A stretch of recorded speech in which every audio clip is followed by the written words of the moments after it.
ใช้เงิน70 กว่าล้านเนาะนี่ไปเยี่ยมอย่างมันเอาขึ้นอ่ะรถเงาะเอาเนี่ยแหละเนาะห้องน้ำบ่เกี่ยคิดแบบ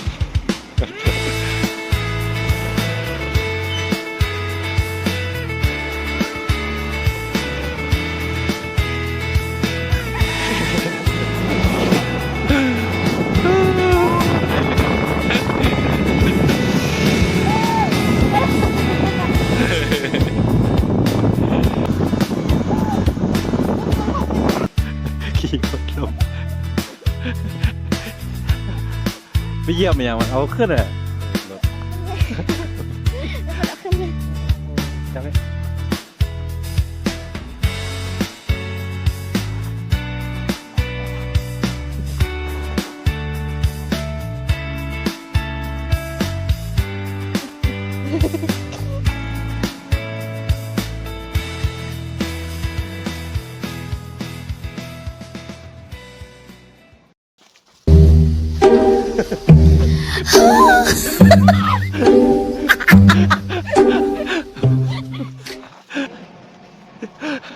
สบายดีพี่น้องทุกคนเนาะวันนี้ก็จะพาพี่น้องไป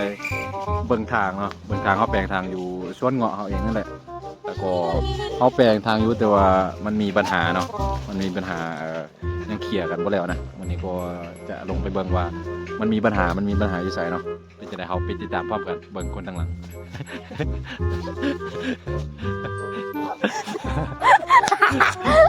ตอนนี้เขาก็มาอยู่สวนนะอันนี้คือคนเด่นเมื่อกี้เนาะมาอยู่สวนก็คือสวนเงาะเอาเนี่ยแหละเนาะห้องน้ำบ่เกี่ยคิดแบบยังงามเลยนะแล้วเนาะแล้วค่อยรีวิวอีกคนนี้เป็นยังไงเนาะไปรีวิวสวนเขาก่อนเนาะตอนนี้เขามาอยู่สวนเงาะแล้วคือว่าอันนี้คนหนึ่งที่เราเคยถ่ายคนพี่บ้าคนหนึ่งเนาะเขาเคยเข้ากองทำกันแหละแต่ว่าคนพี่บ้า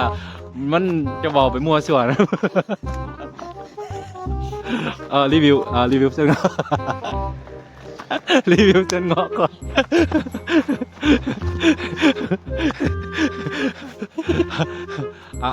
ให้คนนี้รีวิวเส้นเงาะดีกว่าเนาะ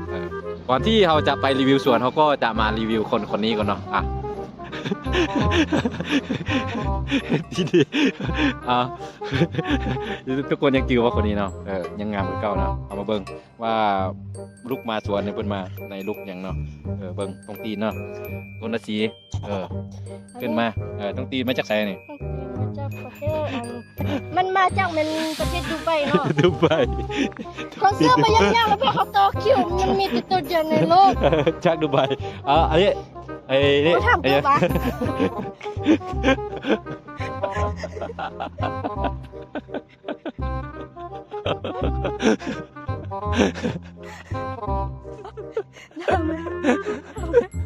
ขึ้นมากระโปรงอะไรกระโปรงกระโปรง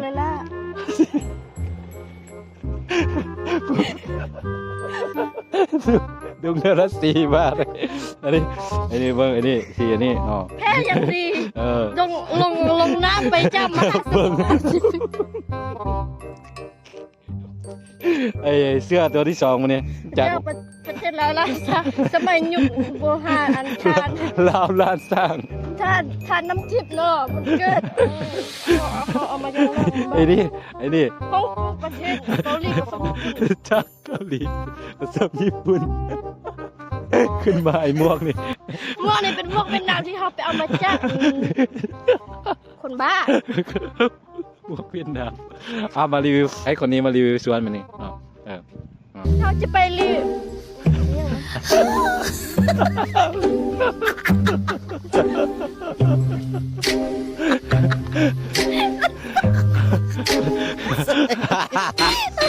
หลังจากเขารีวิวตัวเองแล้วเนาะเขาก็จะมารีวิวส่วนก็บ่แม่นรีวิวส่วนดอกส่วนเขาก็จะมีสำนีเนาะตั้งแต่พูนมาฮอดพูนเนาะแล้วอยู่พูนก็จะแม่นบริหารสิแปลงเนาะอันนี้ก็ต้นไม้อยู่สมองเขาก็บ่ใหญ่ปานใดเดี๋ยวเขาจะมาทดสอบความทนทานให้เบิ่ง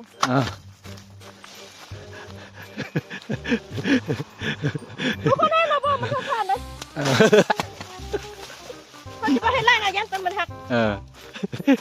ยังไปว่ามันทนทาน ดึงมันไปด้วย ทางที่เขาจะดุดแล้วมันมีปัญหาก็คือเขาดุดขึ้นมานี่แล้วเนาะตัวมันมีปัญหาก็คืออยู่บองแจที่บนกระเจ้าก่อนนะดื้อดินกระเจ้าอันหนึ่งแล้วก็จะได้ขึ้นมาทางพี่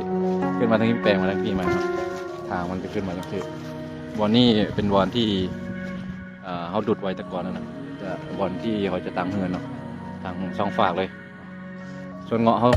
ลงทางพูนไปทางพูนพวกมันก็ใหญ่สำคัญมาเร็วเนาะไปตอนนี้ก็จะลงไปเบิ่งบอลที่มันมีปัญหาไอ้ตัว2 ตัวนี้ก็มีปัญหา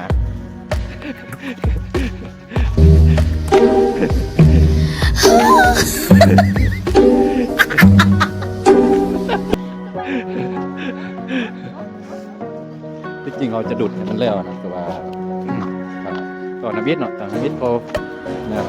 ในบทบันทึกในสัญญานะเราจะแปลงทางตั้งแต่พูดใหม่เนาะทางนั้นก็จะว่าจะแปลงให้ในสัญญานะแต่ว่ามันหลายเดือนหลายปีแล้วดินตอนนี้ก็เป็นของคนอื่นที่เขาจะมาซื้อต่อเราเขาจะเที่ยวปกติเที่ยวทางนี้เนาะปกติเที่ยวทางนี้นะเราแต่ว่ามันเที่ยวดินเขาเจ้ามันก็จะเที่ยวบ่ได้เนาะก็เลยซื้อว่าตัวนี้ซื้อทางนี้ขึ้นมาซื้อทางนี้ขึ้นมาก็ใช้เงิน70 กว่าล้านเนาะนี่ทางเก่าปกติเที่ยวทางนี้แต่ว่ามันมีช่วงหนึ่งที่มันมีปัญหากันก็คือ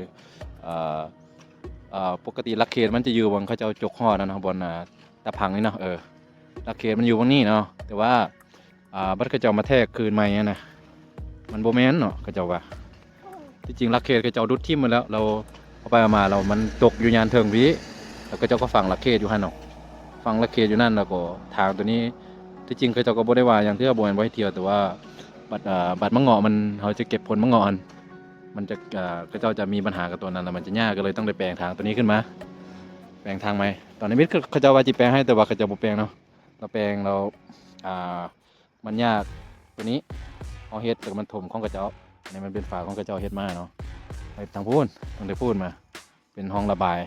ตอนนี้มิตรก็จะว่าจีบอกจีแปลงให้เราก็คันเขาบ่เฮ็ดเอาว่าจีเฮ็ดเราแต่ว่าเดี๋ยวนี้ก็จะมาปีนความเนาะปีนความว่าบ่ให้เฮ็ด ฝามันก็บ่ให้ปกเลยนะทางมันก็มีแต่2.50 เมตรหลวงกว้างเนาะแสดงว่ามันแคบหลายรถใหญ่ก็การเป็น12 ล้อก็บ่ได้จะเข้ามาได้แต่รถทันใดและชนตัวยังเข้ามาได้เนาะบ่ตัวนี้จะได้มื้อนี้จะได้จกออกอันนี้เนาะจะได้ขุดออกเราก็จะต้องได้ก่อเป็นของเฮาต่างหากนะมันจังกระเจ้าจังให้เฮ็ดเนาะให้เป็นหลักเขตของเฮานะเป็นจังไดเขาก็ไปเฮ็ดสิ่งนี้เนาะมื้อนี้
ต้องได้ขุดเนาะขุดนะมันเห็นตัวนี้อันนี้เป็นร่องน้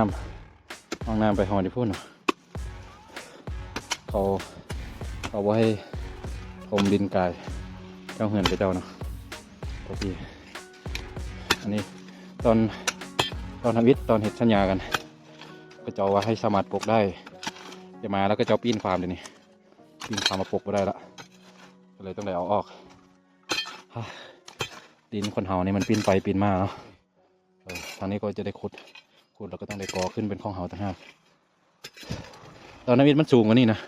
เห็นบ่อันนี้เป็นหอยดินที่กระเจ้าดันออกนะดินมันหอยที่นี่เมื่อเช้ารถไถมาดันออกให้โอ้แล้วก็ยังสามารถถมดินได้เนาะน่าจะใช้เวลาอยู่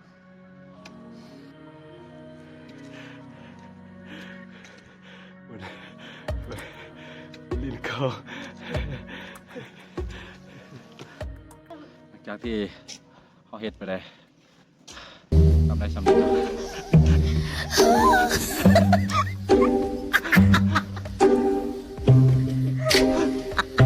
มันหมดหมด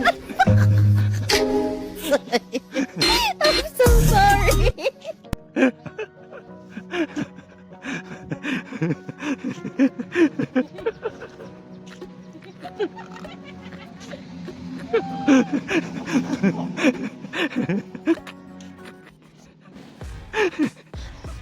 โอ้ทุกคนมันยังปัดได้อีกโอ้ทุกคนมันยังคิดได้อีกได้คิดว่าคิดได้เลย ไปแต่มาตอนใด ทุกคนงามบ่เดี๋ยวมาเดี๋ยวทุกคนไปเต้นต่อ ติดดอยเป็นว่าเดี๋ยวมานะแต่เดี๋ยวก็เฮ็ดทางไปเขาขุดออกมาจนเห็นตัวฝาที่เขาปกแล้วเนาะตัวนี้จะเป็นห้องน้ำเสียนะมันเป็นห้องแบบนั้นเนาะไปทุกคนเนาะเห็นบ่ห้องน้ำเสียมันจะมาแบบนี้มาตัวนี้เป็นเฮาเทเองแล้วก็ปกเองเนาะ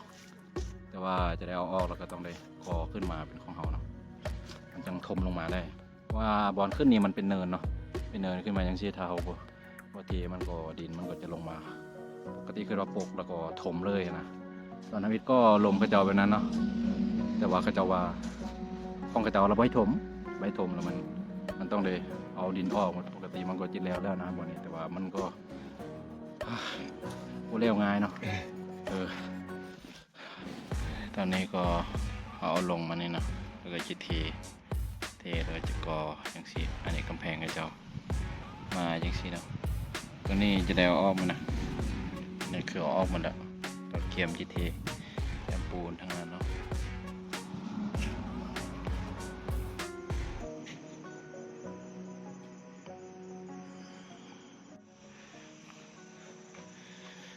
ซึ่งวันนี้เขาก็จะเห็ดได้แต่เท่านี้เนาะน้อยหนึ่งสั้นๆเพราะว่ามันเสียเวลาที่เอาดินออกเนี่ยเนาะจะได้ก่อขึ้นมาอย่างนั้นเนาะพออย่างนี้แถวๆนี้ก็เจอตรงมาอย่างนี้เนาะตัวนี้จะได้ทับออกจะได้เอาออกหมดตัวนี้นะ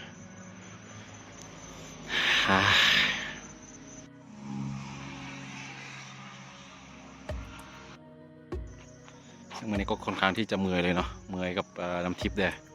มันโชกมันตีนะบายทุกคนมือมาต่อ มือมันต่อ ปิดคลิปนะ ปิดจำนี้ก่อนเด้อทุกคนบายบาย จำนี้นิ้วตกละปิด